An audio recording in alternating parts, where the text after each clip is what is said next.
from the book called Suffering Wisely and Well by Eric Ortlund.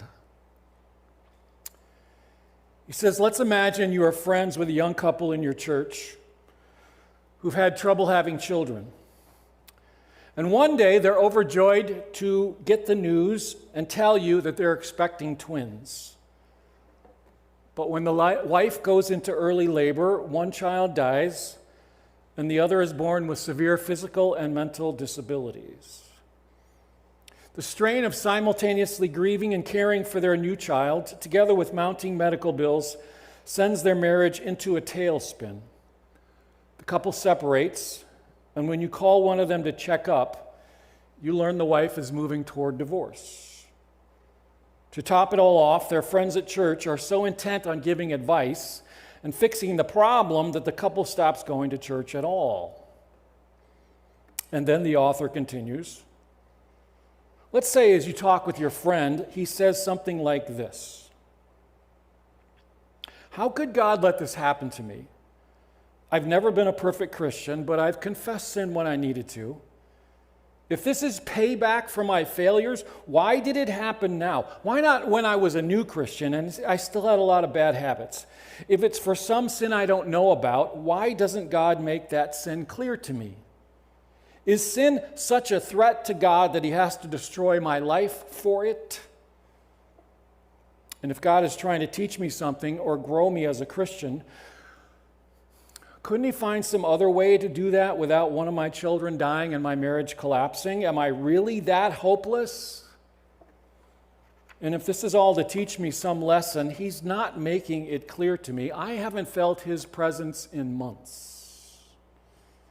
And then he continues. He says, maybe God isn't the person I thought he was. If there was any goodness in him, wouldn't he have guided my life differently? I can't help but think the further I am from God, the safer I am. What reason could God possibly have for letting all this happen? How am I supposed to go to church and sing about how wonderful God is after this? If anyone else took the life of one of my children and ruined my marriage, they'd be in jail. How am I supposed to love and trust someone who does that? And even if God restores my marriage and gives us more children, how could I ever forget what he did to me? And what if he does it again? How can I ever feel safe around him again? It's taken from a book written on the book of Job, which is a pretty brutal description of a life. Now, it's imaginary. The guy made it up who wrote it, but it's based in reality. It's a reality that a lot of people go through, at least parts of it.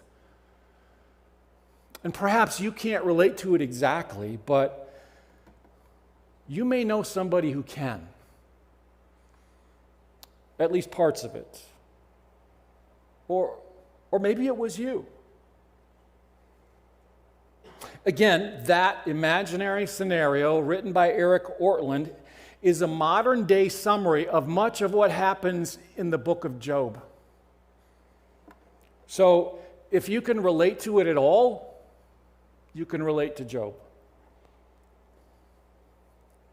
I'm beginning a new series today, a series that I have called What's the Point? Suffering and the Book of Job, because as I was trying to figure out what to call this series, this phrase kept coming back to me over and over again. What's the point?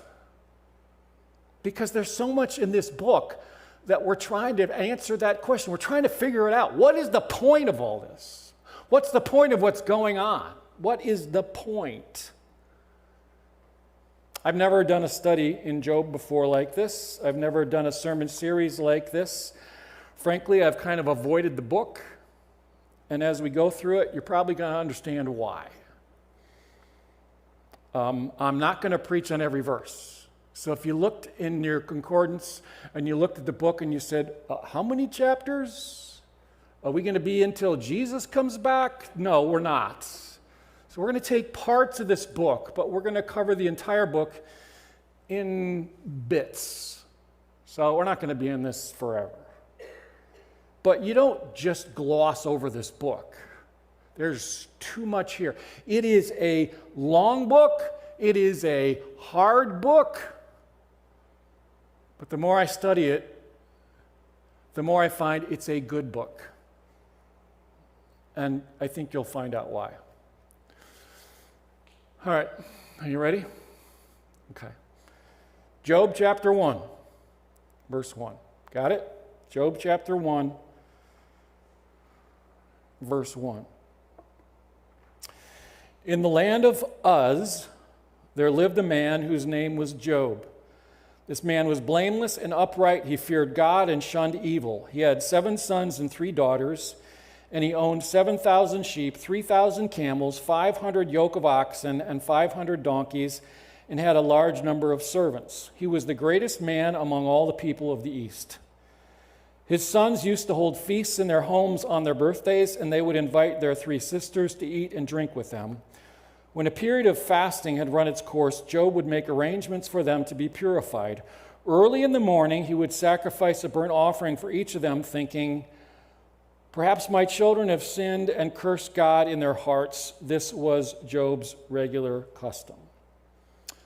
So, as you can tell, the book of Job is named after the main character, Job.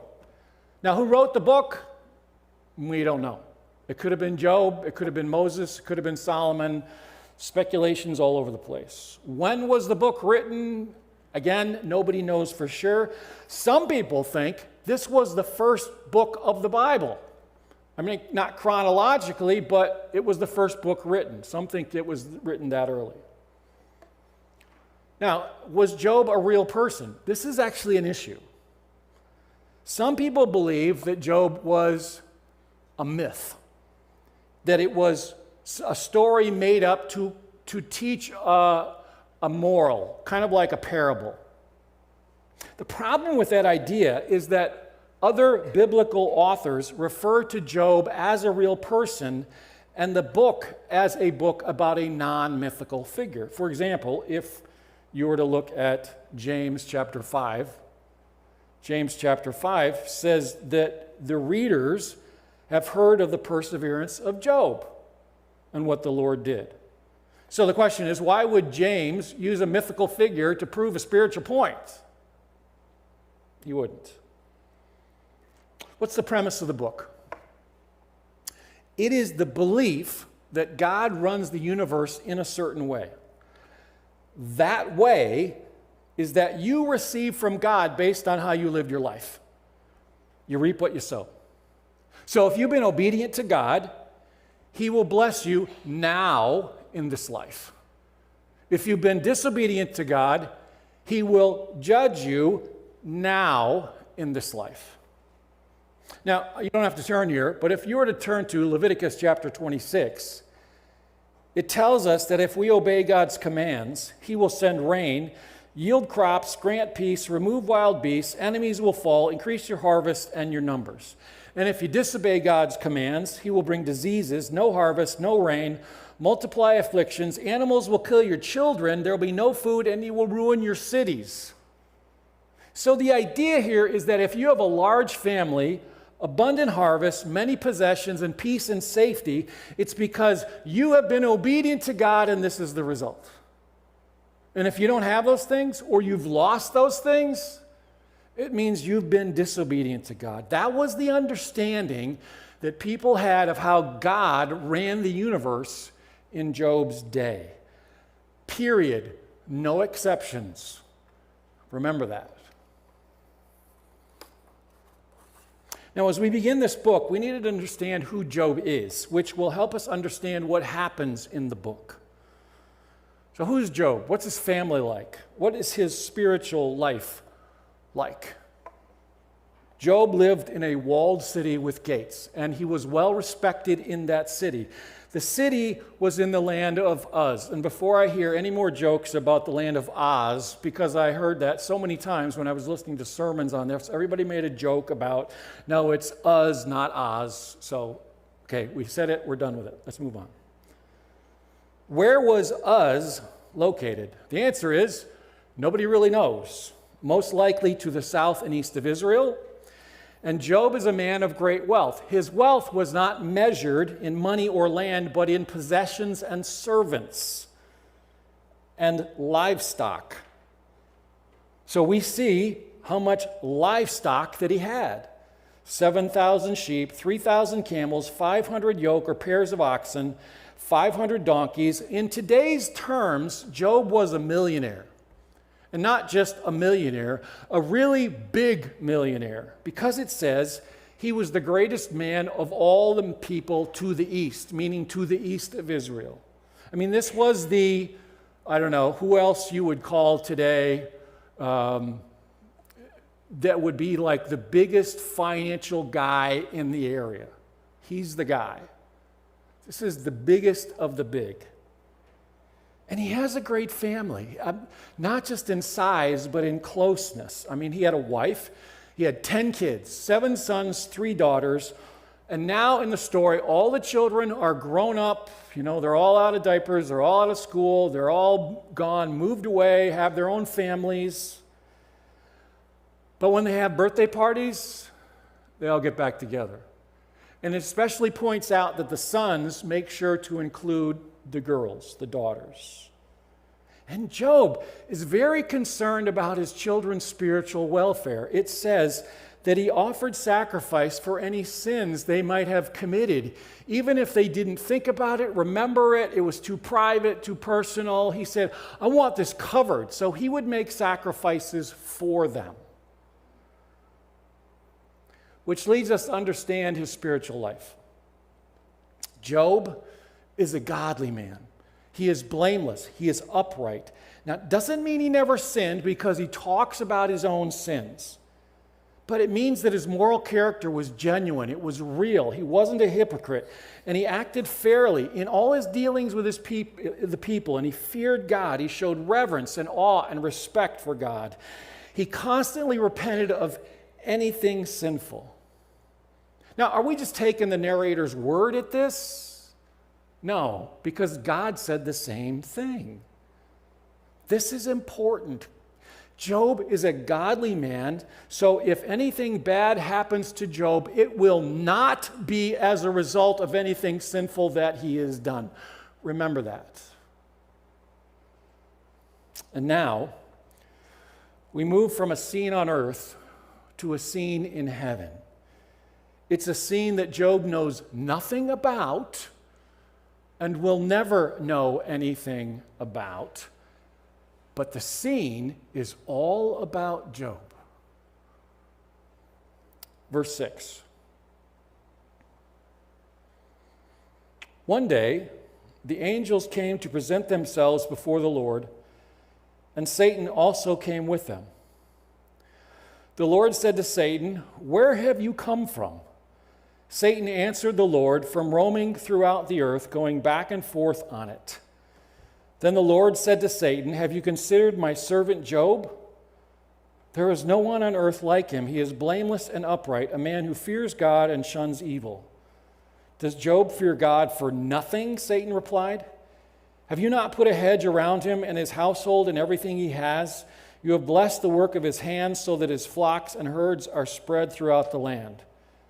But now stretch out your hand and strike everything he has, and he will surely curse you to your face." The Lord said to Satan, "Very well then, everything he has is in your power, but on the man himself do not lay a finger." Then Satan went out from the presence of the Lord. So my initial reaction to this scene is this. What? Let me see if I can get this straight in my mind. The Lord is holding court in heaven. Angels come to present themselves to him, including Satan, who comes with them. God talks to a Satan and asks him what he's been up to. And Satan says that he's been roaming the earth. And then God brings up the topic of Job down there on earth. So you've been down there, Satan. You've been roaming all around in all your travels. You ever come across my servant Job? I mean, he's the best of the best as far as humans go. He is blameless, upright, fears me, and rejects sin. And Satan's response is, well, can you blame him? Of course he follows you. You've made his life so great. Why wouldn't he do whatever you want? Nothing bad could touch him if it wanted to. So just take all that away and let's see what happens. Then he won't be your best of the best anymore. He will curse you to your face. You just watch. So God says, Satan, you're on. Take it all away. Go ahead. Only just don't physically hurt him. What? I have so many questions about this. Like, does God hold court in heaven? And do angels come in and out reporting on what they've been doing? And what is Satan doing there? I knew he was an angel, but didn't he fall from heaven?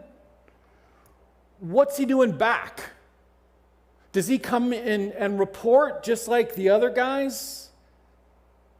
1 Peter 5 says he prowls around looking for someone to devour. Is that what he's been doing down there on the earth? Looking for someone to devour? And then God, knowing what Satan does down there, the devouring part, puts the spotlight on Job.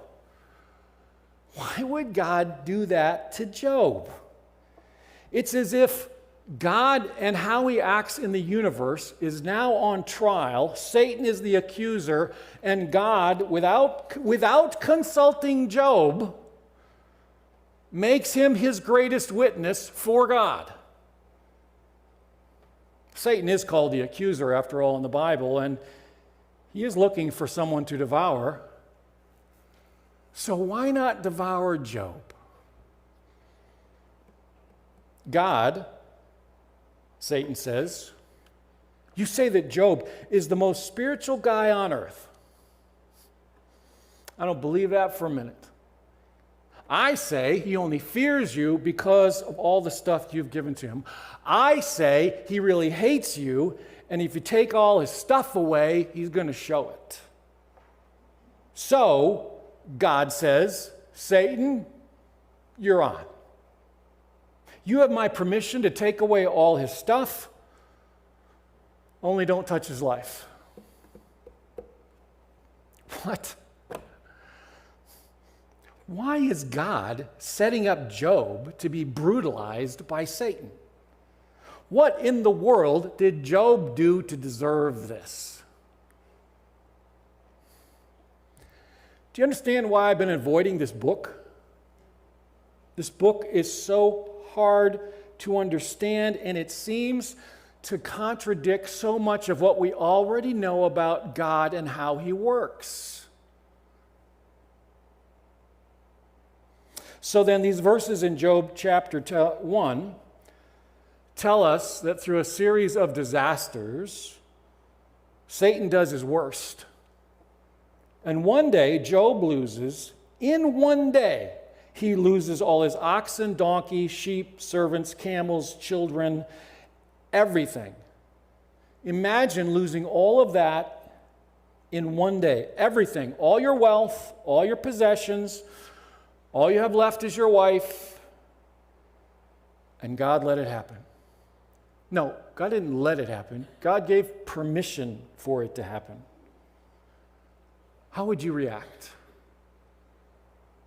Would you do what Satan said Job would do? Would you curse God to his face? Because you might think you had the right to do so. So what did Job do? Verse 20. At this, Job got up and tore his robe and shaved his head. Then he fell to the ground in worship and said, "Naked I came from my mother's womb, and naked I will depart. The Lord gave, and the Lord has taken away. May the name of the Lord be praised." In all this, Job did not sin by charging God with wrongdoing. So how does Job respond to this terrible suffering that he has absolutely nothing to do with. As you can imagine, he is grieved beyond words. And he goes into mourning, tearing his robe and shaving his head, which were signs of mourning. And yet, he is humble and he submits to it all. He submits to the God who he believes has done all of this to him, or at least allowed it. His devotion to God is unwavering, and he doesn't accuse God of doing anything wrong in what he has done to Job.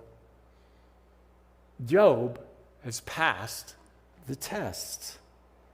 He has proven God right about him to Satan. He has been a great witness for God in this court in heaven. He has passed the first test. The first test. There's going to be more. I wonder how I would have done if I was Job.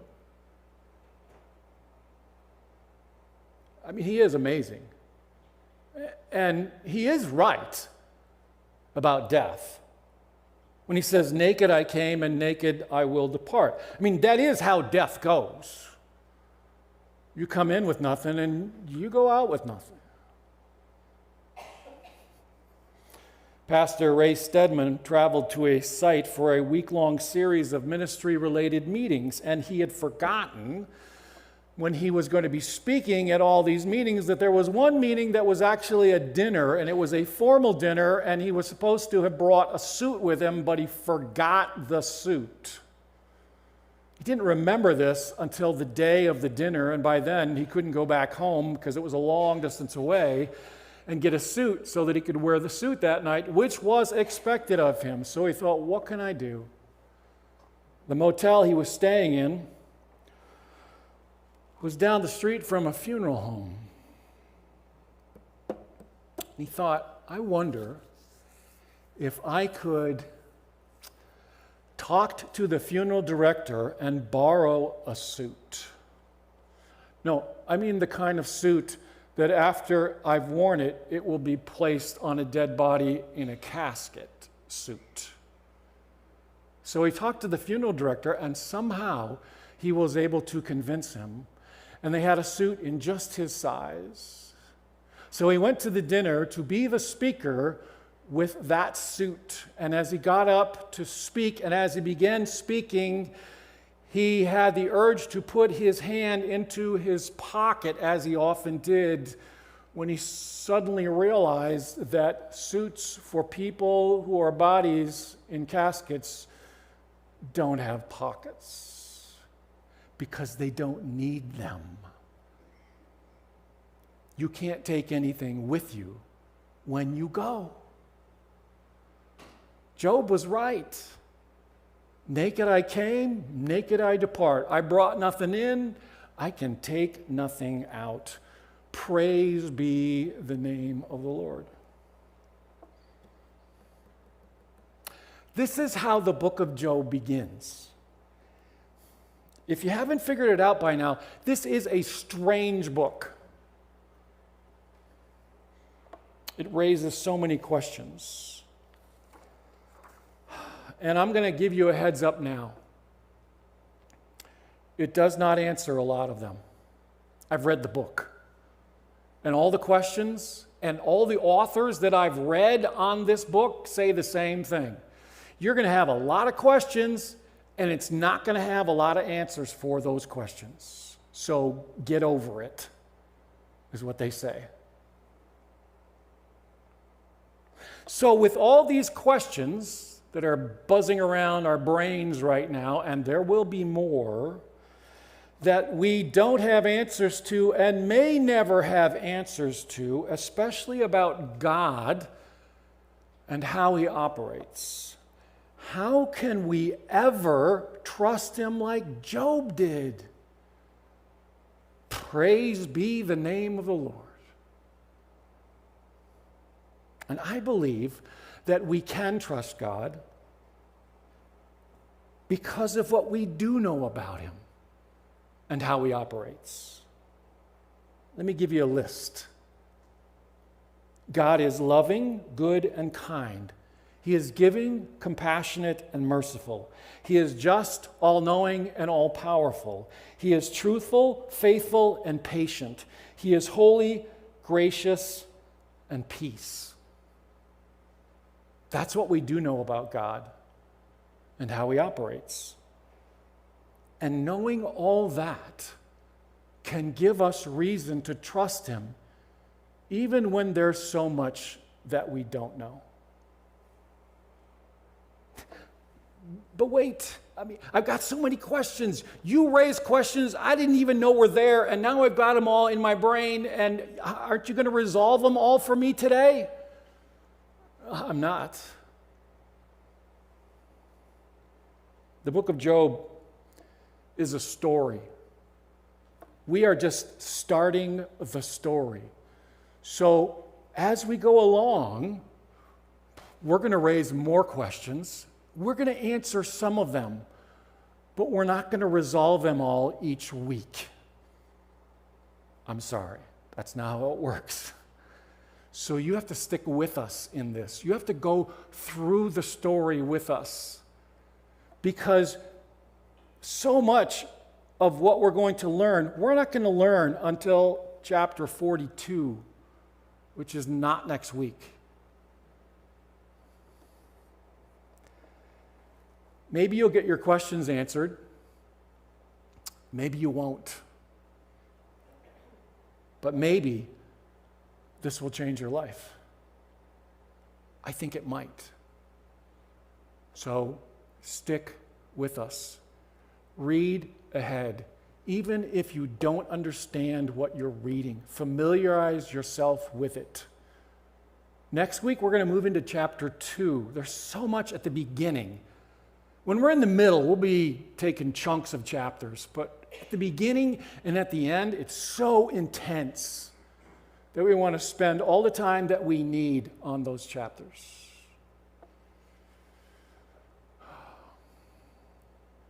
Now, do you understand why it's taken me so long to study this book, to preach on this book?